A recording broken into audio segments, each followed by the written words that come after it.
It is 8 p.m. A change in leadership at Aurora Police. She was not fired for cause.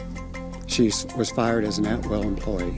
Denver 7 was the first to report Chief Vanessa Wilson being forced out. Today, the city manager made it official. I think that was and is a monumental failure of leadership. We're going 360 in-depth on Aurora's decision, what it means for the outlook of the struggling police department. My feeling was that just throwing more employees into a bad situation was not the answer. And how the community is responding. But now that she's been terminated, my question is the community going to be involved? Good evening, and thank you for watching Denver 7 News on Local 3. I'm Jacqueline Allen. I'm Danny New. After weeks of speculation, Aurora Police Department's leadership is going through the major shakeup that our station first reported. Chief Vanessa Wilson was fired today, 2 weeks after Denver 7 Investigates broke the story that her days in that role were numbered. Wilson's firing also comes one day after Denver 7 uncovered the story of this independent review revealing an extensive backlog of investigations. Roughly 2,500 cases in total left waiting and delaying justice. Denver 7's Jennifer Kovaleski was the first to report that Chief Wilson was on her way out and begins tonight's 360 in-depth coverage. There were two main themes that continue to rise up as top of concerns: overall management and overall leadership. City Manager Jim Twomley announcing the firing of Aurora's police chief. In terms of the many crises that we have experienced, I think she did very well in responding to those. There's more to managing a police department than that aspect of it. Denver 7 Investigates first reported Chief Vanessa Wilson was on her way out almost 2 weeks ago. Today, the city made it official. She was not fired for cause. She was fired as an at-will employee. Wilson's termination comes a day after we broke the story of an independent review finding a massive records backlog. More than 2,000 cases waiting in a queue, delaying investigations. Those crimes involved murder, child sex abuse, and carjackings. Mayor Kaufman says he supported the chief until he learned of the serious records problem. I think compromised the public safety of our city. I think that was and is a monumental failure of leadership. But the city manager, who has the final say on the chief's firing, says it wasn't solely about the records backlog. She wasn't fired because of the records problem. Chief Wilson's attorney says the city knew about the records problem long before this report. As the city manager, when were you aware of the records backlog, and why wasn't something done sooner? I became aware of the backlog in the transcription process on March 18th when I read the report from PRI. I immediately sent an email to the chief saying that I needed a report, a plan from them. So to be clear, you weren't aware of this for months, as Chief Wilson's attorney has said. I became aware of it when I read the report on March 18th. Twomley strongly denying those allegations. Wilson's attorney put out a statement right before the news conference. She called the chief's firing a concerted campaign by conservative city council members to smear Chief Wilson's reputation and credibility. Is the city prepared for a lawsuit? I don't want to say it, but the city gets sued from time to time, and so we're ready to defend whatever lawsuit comes. Jennifer Kovaleski, Denver 7. The city's paying Chief Wilson a 12-month severance as agreed to in her offer letter. Wilson's attorney says we can expect a press conference sometime soon, but we're told it's not going to be tonight, so it's possible we will be hearing from the now former chief soon. So let's talk about how we got here. Vanessa Wilson had been with the Aurora Police Department for 25 years, assuming the role of interim chief when former chief Nick Metz retired. She formally became police chief in August, taking over a department that in many ways had lost the public's trust. And clearly she had also lost the trust of her department. In fact, in October, the Aurora Fraternal Order of Police passed a vote of no confidence, 442 to 16. And today, Wilson said she is, quote, proud of the progress this department has made during the myriad of challenges that we have faced, end quote. She added that she is also proud of her police officers and her time as chief. And while the city manager has his version of what happened here, activists tell us Wilson was actually making progress in building trust between communities of color and police.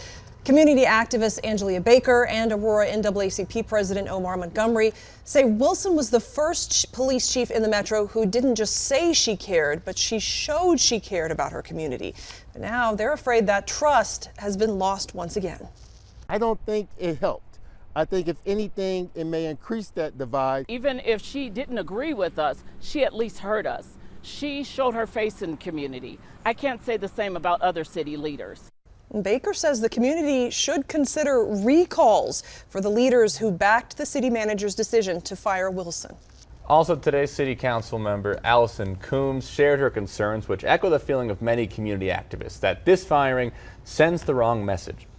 The message that it sends is that it's time to stop our focus on reform, stop our focus on accountability, and change to a tough on crime posture.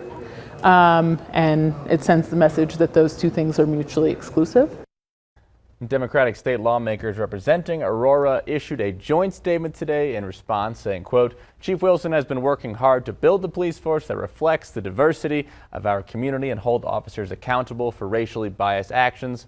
Her firing in the middle of these efforts sends a terrible message to the police force and to the community. As for Wilson's replacement, Aurora Division Chief Christopher Jewell will take over as interim chief while the city searches for a permanent replacement. Installing a new chief will require a majority vote by Mayor Mike Kaufman and Aurora City Council members. Now, we know this is a lot of information, so we have much more on thedenverchannel.com.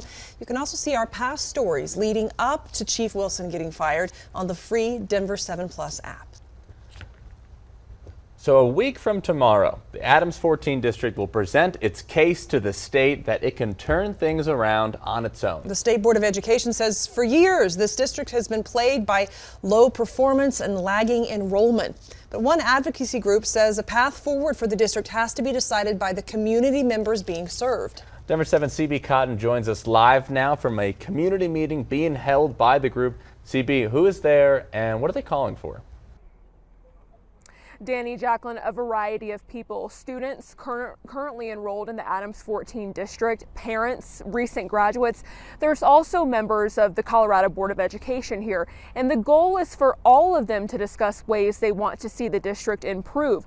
So the advocacy group Together Colorado organized this meeting. And again, the goal is to give the community members a place and a platform to share how they're feeling about the struggles Adams 14 is facing.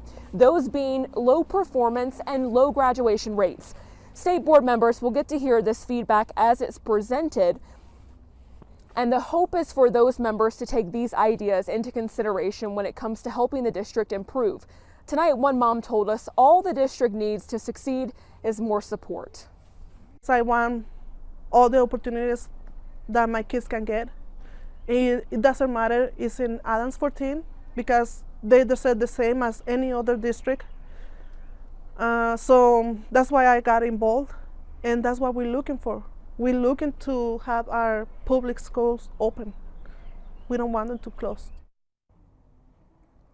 And tonight's meeting just wrapped, so we're going to have a breakdown of what else was discussed here tonight in Commerce City coming up on Denver 7 News at 10. For Denver 7 News on Local 3, I'm CB Cotton. Thank you, CB. And meanwhile, we are continuing to monitor this sinkhole in Boulder at Arapahoe and 55th Street, which Boulder police say is still growing in size. Today, that RTD bus you saw was sinking in that hole. It has been pulled out, and police say thankfully all 6 passengers were evacuated safely and without any injuries. And Boulder really is having quite an eventful day. Crews also had to extinguish a fire south of Boulder, which is near the NCAR burn area. Specifically, it was burning at the Shanahan trailhead. Fortunately, crews say the perimeter around the fire is safe, and they are now putting water on hot spots. Once we get more information on this and the sinkhole, we'll bring it to you on air and on thedenverchannel.com.